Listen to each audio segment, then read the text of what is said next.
Hey, Camille. Hey, Cory. Colorado Rockies t-shirt. Yeah. Baseball around the corner. Yeah, it's getting that time of year. That time of year. Yeah. We never talk about, we always say, we always talk about the weather. Cory, we quit talking about the weather. Quit talking about the weather. We finally got a snowstorm. That's all I'm going to say. Okay. Just came in from feeding.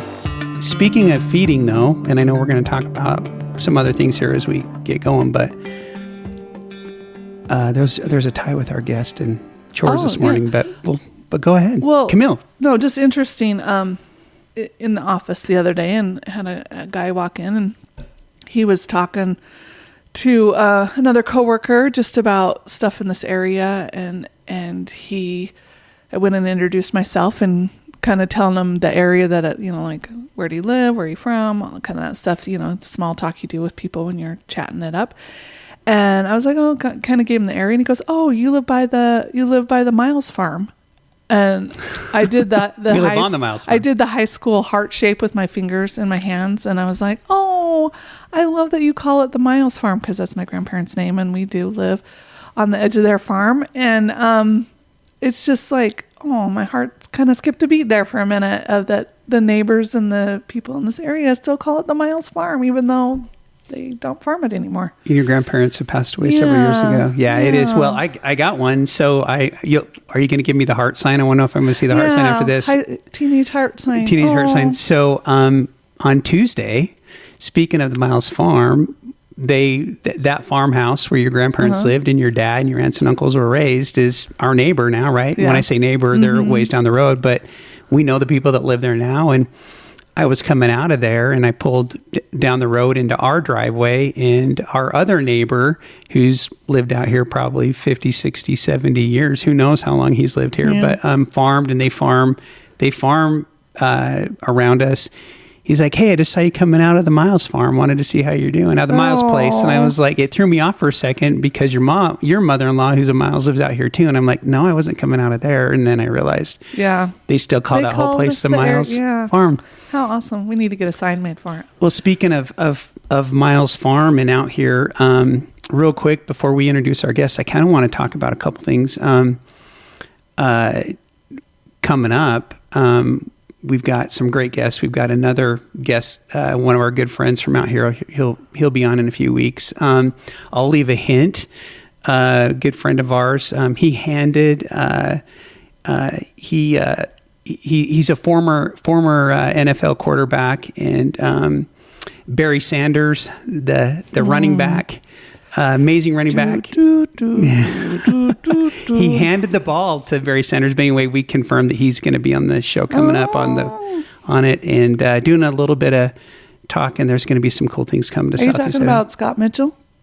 Thanks, Camille. Oh, was I not supposed to say anything? Scott's coming on. We've got probably 4 or 5 guests lined up. We'll have another announcement about a past guest coming, but I wanted to mention Rob Clark real quick. I got to get a Rob Clark plug in before we bring Derek in. Yes. So Rob was on our show talking about competitive kindness. I don't know. I think it was Maycember. Yeah. It was Maycember. He's got a lot. He's moving and shaking. He's moving and shaking. Do you want to mention what dropped for him yesterday? A podcast. He dropped his first podcast. I listened to it. He's got the commissioner of the Big West. That's awesome. Conference on there. It was really, really good. And he's also got a book that's coming out. It's anytime now. So we just want to congratulate Rob, and we'll throw all that information in this. So good job, Rob. All right. Yeah. So let's go back to the Miles family farm. Yeah. A neighbor to the Miles family farm is Penrod, the Penrod Farm and Cattle Co. Derek and his family, who we buy all of our hay from. And Derek, we've gotten to know him. It's funny because we had Cindy on. Yeah. They're neighbors. Speaking of mover and shaker, Derek's in all kinds of things. Derek's on. Oh, wait, we got to mention, though, didn't Cindy just have a book, or she has a book that's coming out? Yes. I know it's February, but I can't remember the date. It's right now. Yeah. I think you can get it. It's about a cowboy too. Yes. Yeah. I'm excited. Yes. But anyway, Cindy we're getting the neighborhood on, and we love it. And but also Derek's tied to Faithful Farming, and we had them on. They're from Missouri. Yeah. We had them on a couple months back. Circle of life. Yeah, we love Derek. We love his family. He's more than just our hay guy. Yeah, he is a great guy, as you're about to learn. So, anything else come up before we bring Derek on? No, he's just like the epitome of the American dream. Just going out there and chasing it and having grit and working hard. And he's fun to talk to. And being nice to the naysayers, but also saying like, I'm still going to go do this. Yeah. Like, oh, you're telling me I can't do it? I'm going to go do it. I'm going to go do it. Yep. And he's doing a great job at it. The honey badger starting up a farm these days. Yeah. Derek I love it. He's fun to talk to. Okay. Hey, Derek, welcome to Barn to Boardroom. Thanks for joining us this morning.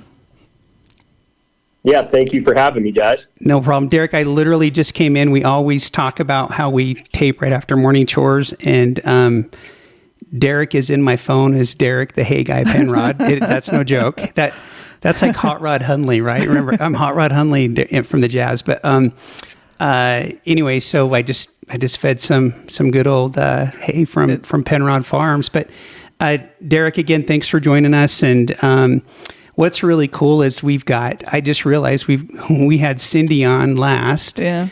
We're going local. We're going local, and they're kind of neighbors, not right? Local. But they're not kind of neighbors. They are neighbors.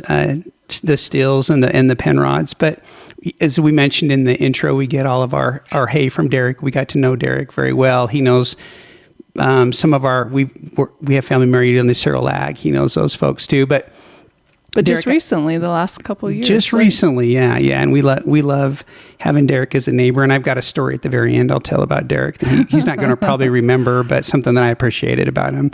But Derek, I want to ask, again, welcome. I want to ask you a question. You're a first-generation farmer. Is that correct? Yeah, well, it's kind of complicated. I'd call myself like a first generation on this particular farm, but I'm a skip generation farmer technically. But yeah, my farming goes back in my roots on both sides of the family a long ways, but I'm farming on a piece of land that's we've never farmed before. Well, what made you decide to do this?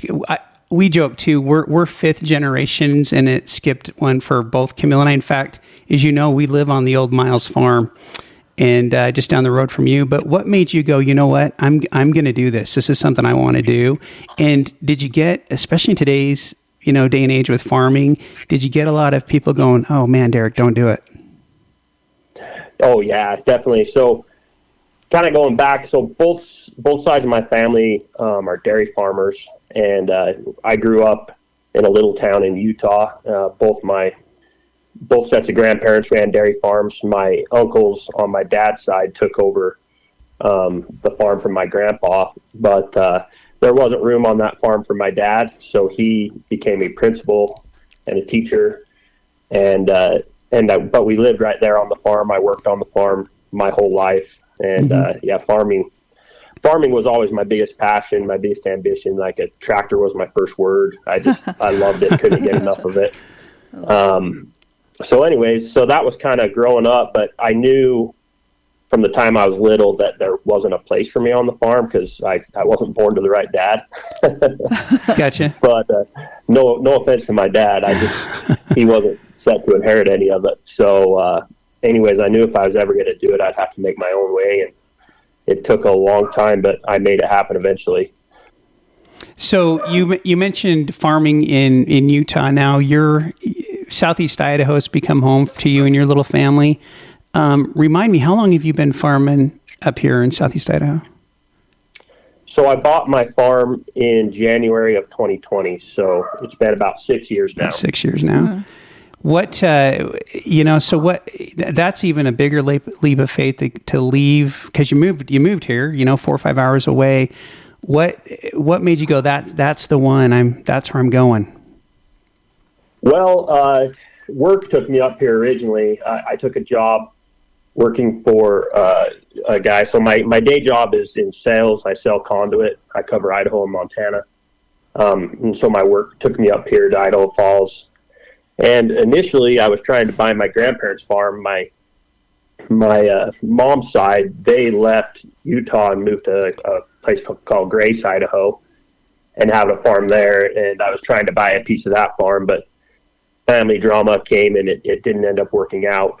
So then I started looking around here and happened to find the farm I'm on now.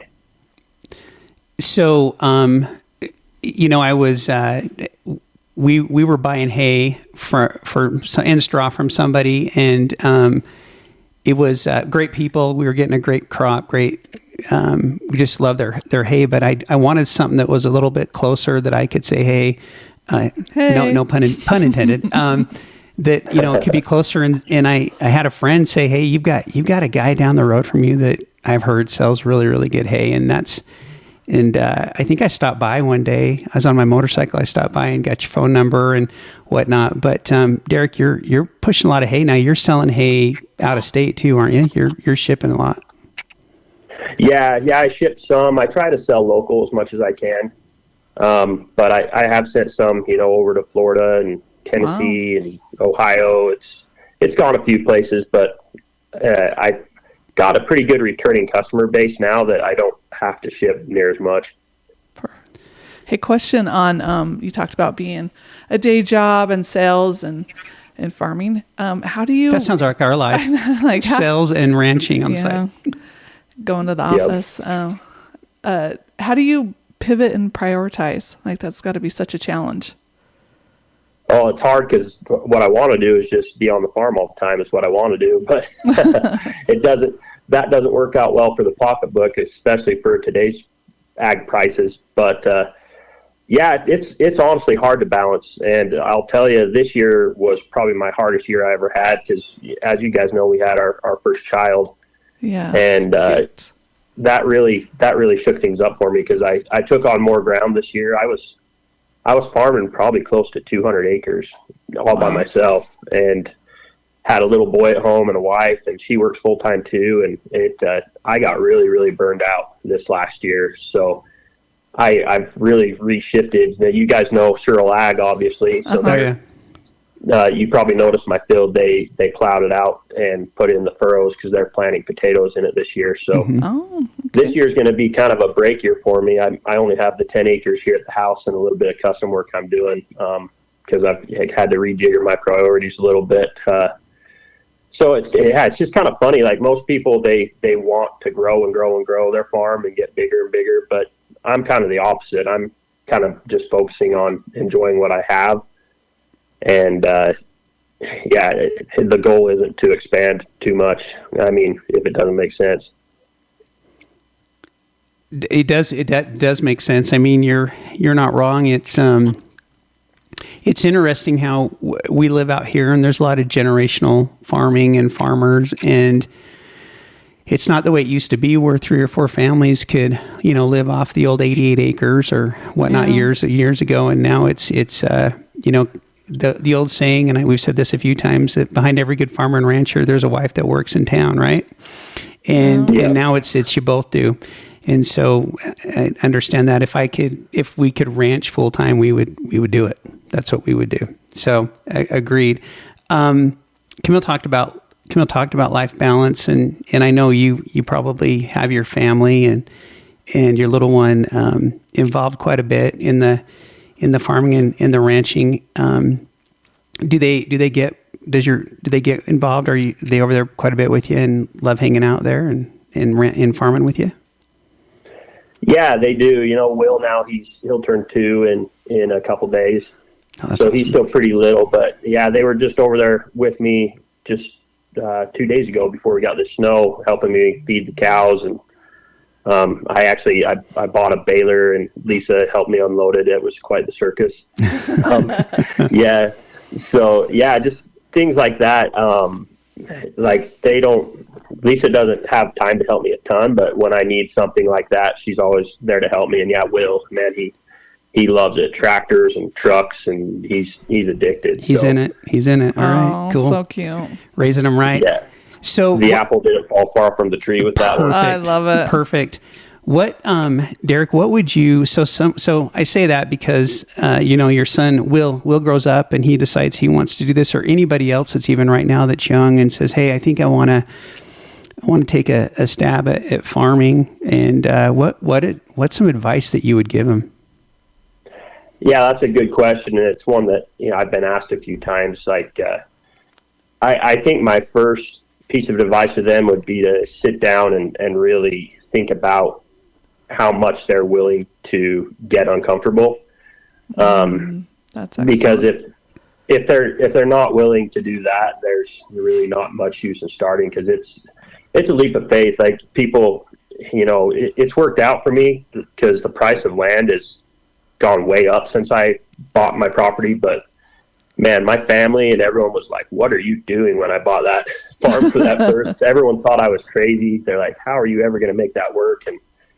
And yeah, it was scary. It was scary writing that check and taking that loan. And yeah, so I'd say, how willing are you to be uncomfortable? That would be my first question. And if you're willing to, and if the dream is worth it, then I think you should go after it.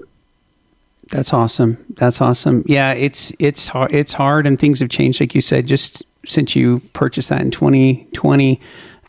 You're right. Prices have changed and whatnot. Now I gotta share a story though. So I'm actually out feeding probably some of Derek's amazing hay a couple summers ago, and I see this plane come in low over our house and fly over the field across the road from us Christensen's. And I'm like, oh my gosh, I think that plane might be going down a small plane. And, it looked like it went down in Derek's field. So I called Derek, and I'm now on a 4-wheeler heading that way. And I called Derek or texted him. I can't remember what. And I'm like, hey, I think a plane just went down in your field. And he says, no, that was my brother-in-law landing in my field, which was really cool. And I know you said your brother flies, but he doesn't land over there anymore. He lands behind your house. But just some of the cool things that we get to see out here and do. Derek, one of the things that I know that Camille wanted to mention was neighbors and whatnot. And I think we brought it up a few times. In fact, our good friends at Faithful Farming did it too. And I know you know them a little bit too. Small world. They're in Missouri. We're in Idaho. But I think about the old Paul Harvey, God made a farmer. And when you see someone needs help, you go do it. And we don't see that a lot. And I'm sure, Derek, when you're outside of this space, and we live in a little bit of a bubble, but you return phone calls here, and you check on each other, and you do those things from a culture standpoint. And I know we see it everywhere. I'm not saying you only see it, out in the country and in this farming and ranching community, but I think that's important in farming these days, to know that, you got good neighbors. How important is that been to you? And by the way, you're that for all of us too. I know all your neighbors, and we all know each other, but how important is that right now? Do you think that farming's a community? Oh, it's massive for me, and especially probably for me, where, I moved to a place that I didn't farm growing up, so I didn't have that network of connections, that kind of the buddy system to help me out. So yeah, so I just kind of, as I worked, I met good people like you and the Searles that you mentioned, and I don't know if you know Ryan Eldridge, but he farms right next to me to the east, and he and I have become really good friends, and he's been a huge help. Justin Searle, I call him all the time for help with pivots and random things. Awesome. Yeah, we didn't have pivots where I grew up. So yeah, that's been a huge learning curve. So yeah, just people have been fantastic. Just the neighbors down the road that live right there on the front of my property, they've been great. It's been a fun little connection to know everyone, and just the farming community, even where I grew up, it was just, there's nothing better. It's like family. I agree. So I'm going to go back a question about your day job and your love and passion. So what has sales taught you about farming, or what has farming taught you about sales, vice versa? Like what do you feel brought both of them to the table for you?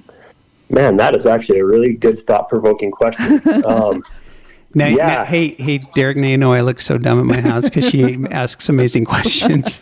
Yeah, no kidding. That's awesome. I think what sales has done for me, because my uncles growing up, they taught me how to grow hay, and so that was pretty easy. But I didn't have to market any of the hay growing up. We fed it all to the cows. So what sales has helped me with is with marketing my hay and being personable, answering the phone calls. So that's kind of what's translated to both sides. And I've always been fairly good with people. A people person. I enjoy people. I enjoy talking to them, which is interesting because I'm kind of an introvert. I like to be alone a lot of the time, but I like people too. So what is that, an extroverted introvert? I don't know what that is. But yeah, I would say it's helped on the marketing side of my hay more than anything. That's awesome. So kind of a follow-up question that you said, you like to spend farming, you spend a lot of time alone. You do a lot of things, we do a lot of things by ourselves. Sometimes it just doesn't work out. I have my main farmhand just came home from an LDS mission, and now he's discovered his social life and girls and all those things. So I don't see him a whole lot, but my youngest is a senior in high school, and she's going through all those things. And I've come to realize like it's Camille and I and whatnot, but and I enjoy it. She does an amazing job, the best ranch hand ever. But you talked about time. How do you balance that a little bit? I know you want to be on the farm, and you obviously enjoy your day job, but and do you feel overwhelmed sometimes of like it's just me and my wife and Will, if he can get out there and help me a little bit too? But does that feel overwhelming to you? Yeah, it does. I know you mentioned burnout. Sorry, go ahead. Yeah, no, it does at times. Like I said, this last summer was really that way. I was juggling way too many things, and I really got burnt out, and it got to the point where I was kind of resenting the farm a little bit just because, I was trying to do my day job. And I don't know if you guys know too, but I run a trailer dealership as well. I did know that. I did actually know that. Yeah, so I have that too, and I've been trying to grow that. So yeah, it does at times. I think the thing for me is just to try to have everything in balance as much as possible. It's something my dad told me growing up, and it stuck with me. And I'm not a uber religious person by any means, but there's a scripture about Jesus in the New Testament, and it's about the time, because there isn't a whole lot about Jesus from the time he was born to the time he started his ministry. Mm-hmm. All it really says is he increased in wisdom and stature and favor with God and man. And that's kind of how I try to live my life, is those four categories: wisdom, stature, favor with God, and favor with man. So that's amazing. Trying to balance those four things in my life, I think that makes you well-rounded, and that's kind of what I focus on.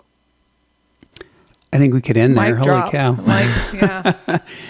That's awesome. Yeah, Derek, that is, wow. Those are pillars right there. And you're going to pass that on. And knowing you as I do, I can tell you that's exactly who you are. And I have a story about you that you've probably forgotten, and I was going to kind of share it at the end, but I think now's probably a good time to do that. So, it's probably 2 years ago, probably about this time of year. So Soph's friend comes over. They have softball practice in the gym because it's in the Rockies in February. Bad spring. We'd have some, and I don't know if Derek remembers this, but she calls me, and I wasn't home, and Camille was at work, and she's like, "Dad, we're stuck in the driveway, and we got to get to softball practice." And they're right over the culvert. So I got on the camera, and I could see that Lindley's little truck was stuck there in the driveway. And I don't know what made me think that, okay, there's a ton of people I can call, and for some reason, before I even know it, I'm calling you, Derek. Do you remember this? I do, actually. Yeah. And you're like, "Hey, do you think I'm going to need a tractor or a truck?" And I said, I think a truck. And I was literally on the camera, and I think within 5 minutes you're there, and you gave them a tug, and they were out. But so what you just talked about in the scripture you just mentioned, that was a moment there where you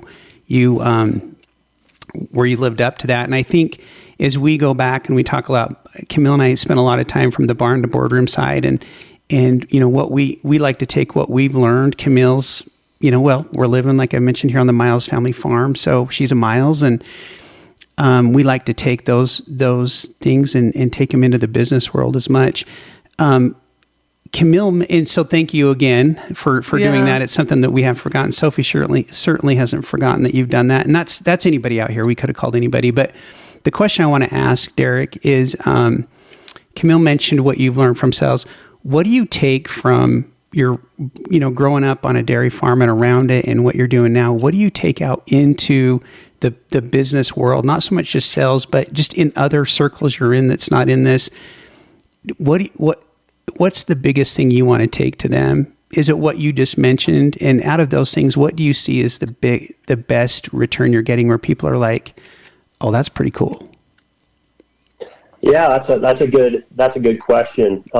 First of all, I just want to do a shameless plug for Yankum Ropes because they're out of Burley, Idaho, and they're the pole ropes I use. They hooked me up with a pole rope, so when I came and pulled out your daughter, that's what I used. Perfect. What's the name of the company again? Yankum Ropes. Yankum Ropes. Yankum Ropes. Yeah, okay, all right, Burley. Okay. They're out of Burley, Idaho. So we'll have to go down and visit them and go to Taco Bandito. Oh, yeah, or El Caporal. Right there by Maverick, by Maverick. Yeah, hey, plug for Maverick. Now they really owe us now. They do. They do. So I just have to say that they're good people over there. But anyways, so the biggest thing, the first thing that came to mind is from growing up on a dairy farm is just work ethic, because it's, in my opinion, and I'm biased, there's not a harder form of farming, especially on the small family farming side, because you're married to those cows. Like you can't leave. They have to be milked in the morning. They have to be milked at night. We were up at 4 milking. We were milking at 4 again in the afternoon. And so I just learned work ethic from a young age. And honestly, work ethic travels. Like it's the one thing that you can't really replace. You can be super smart and still not be successful. You can have all these attributes, but if you don't have work ethic, it's not going to happen for you. So I think that's the biggest lesson that I learned from a young age is just to work hard and be resilient. Absolutely. And can't agree more. So I even question sometimes, am I working hard enough? It's not, am I people say work smart, not hard. I'm thinking, you kind of got to have both, but sometimes you just got to dig in and work hard and hope the smart comes with it. Right. Yeah, and believe me, I love to work smart too. I don't like to make it. Work smarter, not harder. That's my motto. Yeah, it's a quick story for you. It's funny because we grew up. We belled small bells, the little 90 pounder. Yeah, and we had a stack wagon. It wasn't like the really old days where you had to hand stack them. But once they were in the stack, we'd fill up our stack yards where we fed our heifers and stuff. But once the stacks were empty, we'd have to haul them with the loader, and you'd hand stack them into these piles of like 18, and then you'd haul them and dump them off. Anyways, long story short, I move up here, I start putting up small bells, and I discover there's this thing called a grapple, where you can just take it and pull them off the top of the pile with the tractor, and you don't have to touch them. And I went to my uncles, I'm like, did you guys know there was grapples? They're like, yeah, we didn't need them. We had you guys. I had no idea these things existed. And I was so mad because I broke my back. I didn't literally break my back, but all those loads of hay hand stacked. It's funny to me. Well, our first that we bought from you was small bells, and you came down and unloaded with a grapple. Yep, and in fact, I think we've got video on our TikTok and Instagram of it. Speaking of that, that's kind of where I want to end, though. Tell us about Self-Made Farmer. You're getting a great message out, and in fact, real quick too, I'll mention that we were talking about straw and calves probably 3 or 4 years ago, and we had a video actually go viral, and it's actually Derek bringing in straw on the TikTok. I think it had over 100,000 views, but anyway, talk to us about that and the message you're trying to get out. And I saw, was it your old grandpa's tractor you were cutting or baling hay with? Yeah. Yeah, so that was my grandpa's tractor. It's a 1947 John Deere Model A. They call it the old Johnny Poppers. They make the putt sound. So, that was my grandpa's tractor. But Yeah, my message, so my Instagram handle, as you mentioned, is Self-Made Farmer. And when I made it, I was trying to decide what would be the best way to get my message across, and I came up with that name. And I feel like it kind of fits me perfectly. Mm-hmm. I'm not self-made in the sense that, my uncles, they taught me everything, but I learned to farm from scratch. Like I moved up here to Idaho. I bought my farm myself. Nothing was inherited. I wasn't piggybacking off another operation to get started. Mm-hmm. It was completely from scratch. And so, yeah, I guess my message is to people that it just can be done, because I just even remember my parents, growing up, and it was just them being kind. They're like, maybe if you work really hard, get a good job, maybe, when you retire, you can have a little hobby farm.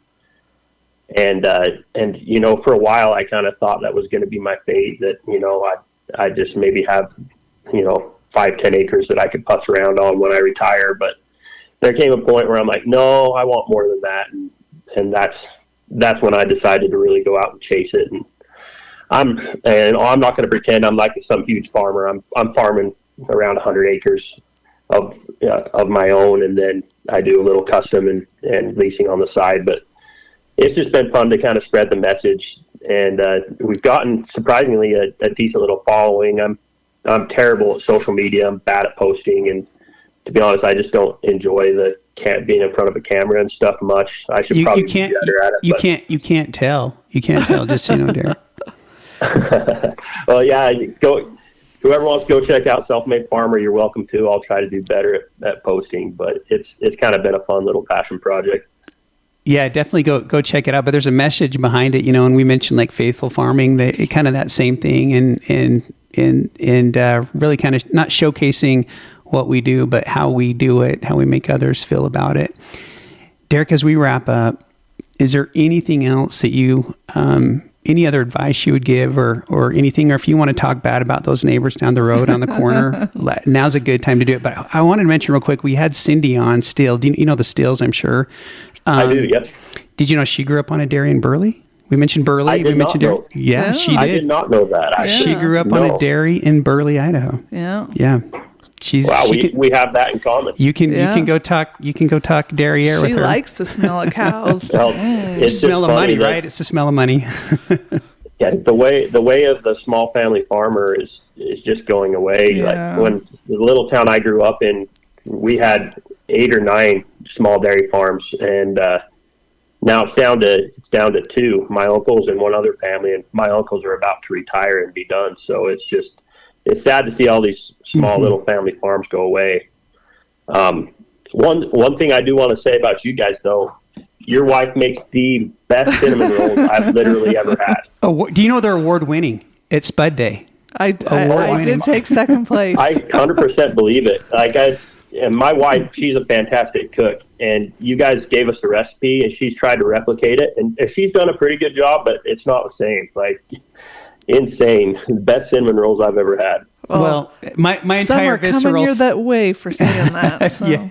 Yeah, you're gonna get it, and that means, Derek, I'm gonna get one too. But no, I'm with you. She makes a mean cinnamon roll. If you've seen my gut, and my visceral fat's probably all cinnamon roll. So yeah, right. Well, Derek, we appreciate you being on. We appreciate you as a neighbor and a friend, and what we consider family.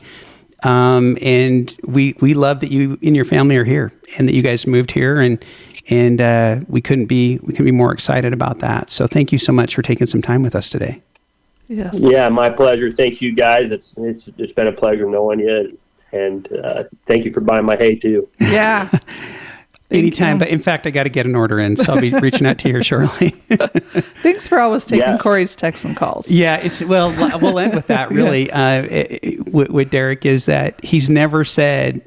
I've texted him when he's been on the road, he's been on vacation, and I'm never ahead of time. I try to time it out, and he's always like, "I'll get down there as soon as I can," but he's got to come get a tractor fired up, get it on there, and bring it down. Not a lot of people will deliver. You just have to go get it yourself. So, in a world of sending people to voicemail, Derek doesn't do that. He doesn't. He takes your calls. He does. And I think no avoidance here. That in of itself is a message. Take people's calls. Return their call. Yeah. Yeah. That's awesome. Well, that's that's the sales background. If you don't take the call, you don't make the money. So you take the call. I think it probably starts a little bit more with the pillars you talked about from the New Testament, though, too. So yeah, I agree. Anyway, I love it. Derek, thanks. Have a great day. Thank We're going to you so talk much. soon. Yep. Thank you. My pleasure, guys. Bye-bye. Bye. Oh, it's always a good day when you talk to Derek.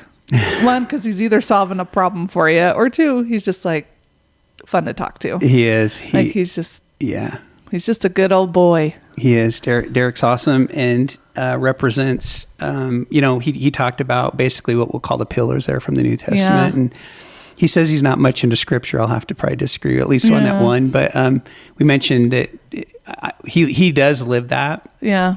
And anybody we talk to, we've mentioned Cyril Ag. We'll give another shout out to Cyril Ag. But my cousin Maisie's married to Jason and to Cyril Ag. And I've talked to Jason before. And Derek's, just anywhere you go, he reminds me of my Uncle Lloyd. Yeah. He reminds me of your dad. Just those people that's like, you'll never hear him talk bad about others, and everybody talks good about him. And he's just a hardworking person that wants to get it done, but he cares about people. And as Camille and I are working on a project that will come out soon with some other people, and it has to do with, can I say avoidance? It has to do with, it's still okay to pick the phone up and call people back. Yeah. And I had to learn about ghosting and all those things. And Derek's the guy. He returns your call and he wants to know how you're doing. And we're gonna have to post the Paul Harvey segment of God Made a Farmer because a lot of people we talk to and that we live out here by, and that we even know in the business space too, that we call the Asphalt Rancher Farm or that same way. But yeah, I don't know what popped into my head about your cinnamon rolls.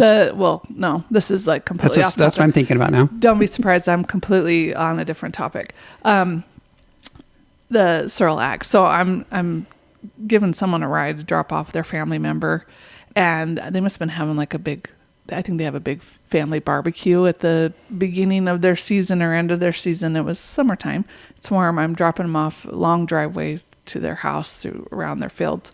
And there's a bouncy house over in the corner, and here comes Jason, full-blown cowboy on a horse down the driveway. Oh, they must have been I bet they were branding. I bet they were branding. And I'm like, only in Idaho. Branding bouncy house, cowboy on a horse. Yeah. Bouncy house, cowboy on a horse. Anyways, just kind of silly. That's fun. That's Idaho. It's Idaho. And that's life here. So we love it. Love it. Well, Camille. Speaking of cowboys and riding off into the sunset, enjoy those sunsets. Everybody, thanks so much for joining us. Derek, thanks again so much. And we will see you all soon.